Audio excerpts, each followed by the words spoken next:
കല്ലൂസ് നല്ല ഉറക്കാണ് കേട്ടോ. അവ ഉറങ്ങിക്കോട്ടെ, അല്ലെങ്കിൽ നമ്മുടെ പണികളൊന്നും നടക്കില്ല. നേരെ ഒരു കുളിയൊക്കെ പാസ്സാക്കി നേരെ അടുക്കളയ്ക്ക് വെച്ച് പിടിച്ചിട്ടോ. വേറെ ഒന്നല്ല, ചായയുടെ തന്നെ ഉദ്ദേശം. അങ്ങനെ ചായയൊക്കെ ഇട്ട് വന്നപ്പോഴേക്കും ഒരു ഞെരിപിരിക്കും ഒരു കരച്ചിലും കേട്ട് റൂമിൽ വന്ന് പാശാന്തി എഴുന്നേറ്റെടുക്കുന്നത്. നമ്മുടെ ഐഡിയകളൊക്കെ തെറ്റിട്ട്, കാരണം റൂമിൻ്റെ അവസ്ഥ ഉണ്ടോ.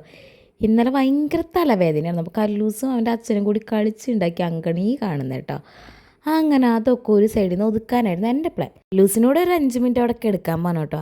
അപ്പോൾ ആളെന്താണെന്നറിയില്ല, പതിവിലും വിപരീതമായിട്ട് ആൾക്ക് ഇടുന്നൊക്കെ തന്ന് അത് കഴിഞ്ഞപ്പോൾ ആളെ എനിക്ക് അപ്പോൾ ഞാൻ ടാറ്റ കൊടുക്കും ഉമ്മ കൊടുക്കും എന്നൊക്കെ പറഞ്ഞപ്പോൾ ആളതൊക്കെ ചെയ്യുന്നുണ്ടെന്ന്, നല്ല കുട്ടിയാണ്.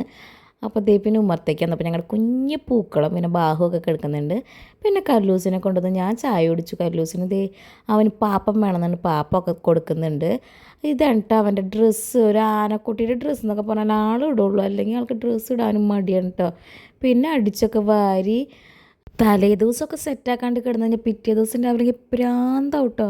കുഞ്ഞിനെ നോക്കണം, പണികളും കൂടി ആകുമ്പോൾ ഒന്നും പറ്റില്ല. പിന്നെ അവൻ ചോറ് കുറച്ചുണ്ടല്ലോ കേട്ടോ രാവിലെ. അപ്പോൾ ദേ ഞാനൊരു മുട്ട പുഴുങ്ങി കൊടുത്തു. അപ്പോൾ അത് തിന്നോട്ടെ, മുട്ട ആൾക്ക് ഇഷ്ടമാണ്. അപ്പോൾ അത്രയേ ഉള്ളൂ. ഒരു കുട്ടി വീഡിയോ ഇഷ്ടപ്പെട്ട ലൈക്ക് ചെയ്യുക, ഷെയർ ചെയ്യുക, സബ്സ്ക്രൈബ് ചെയ്യുക.